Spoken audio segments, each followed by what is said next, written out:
Welcome to NDIM. Can you please introduce yourself? Hi Siddharth, my name is Samar Verma. I am the Senior Program Specialist leading the work on Think Tank Initiative, which is a major global multi-donor program at International Development Research Center of Canada, which is a bilateral funding agency.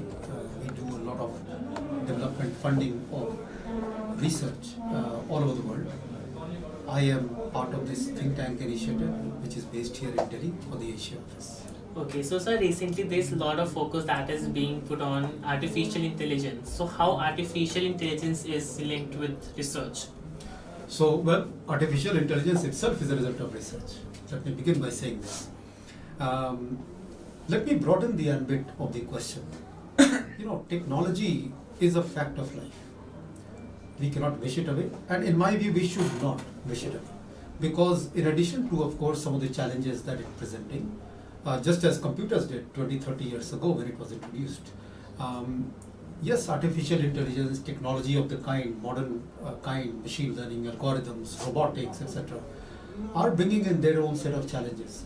But let's not forget, the world is full of challenges which need to be met, and technology is enabling that in a very big way.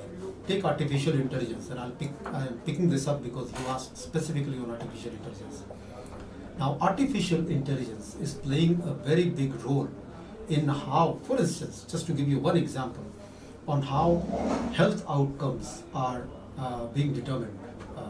Now, health, as you know, is one of the primary factors of production. A healthy workforce is a productive workforce. Right. And artificial intelligence is playing a very important role. But technology, by and large, is being integrated into, as it should be, on looking at what are the pathways through which research can enable development better, can leverage the funding and leverage the resources better, because the world eventually has to be made a better place. Sustainable development goals. No one should be left behind, and technology will play a critical role into that. So sir, what are the latest trends that you have seen or observed in education industry, and what are the challenges that students are facing? Well, if you talk only of India, then we've been hearing about demographic dividend for a long time. As you know, Yes. we are a young country in a world which is increasingly becoming older. That's a huge opportunity.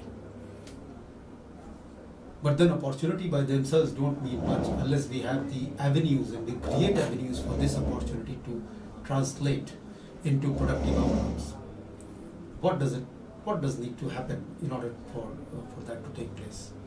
Clearly, education and health have to go hand in hand for this young group of people to be able to not only lead a better life, but in that process create a better economy, a better society, a more healthy and educated society. Skills, education, jobs, self-entrepreneurship are all ways in which this needs to be done. The challenge for us is how do you create those opportunities such that these demographic dividend can be realized. Are we creating enough jobs? Unfortunately, while there have been some serious and useful attempts by the government, all the reports that I have seen do not give us the confidence that we are creating enough jobs to absorb the fast-growing entrance into the youth market. People like yourself, you are getting educated in a very good institution. Obviously, your aspirations are high, your expenses are high, a lot of resources have gone in. Legitimately, you should be expecting a good quality of life, good job, good opportunity to become an entrepreneur. While somebody like you is probably likely to end up getting a good placement, not everybody is as lucky as you are, Siddharth. And that's the reality of India. That needs to change. And in order to change that, the government, the private sector, the civil society, all of us have to work together. That's also the primary ethic of sustainable development goal, which is why it's inclusive. All of us have to work together. Otherwise, we'll not be able to create that world where everybody is part of the wealth and the prosperity. So in the end, all I want to know is that how was your experience at NDIM and how was the whole program? I've enjoyed it, and I think I wish to congratulate NDIM for not only organizing this global leadership symposium in partnership with Pepperdine University in USA, but I also want to compliment NDIM for having brought in not only academicians but also practitioners, people from the government, people from the civil society, and collaborate with an international university abroad to think collectively on what are the challenges and how can we all work together, join hands, so that we all make a better place for us and for everybody else around us. So my congratulations and thank you for an excellent opportunity that you have provided, NDIM has provided to me.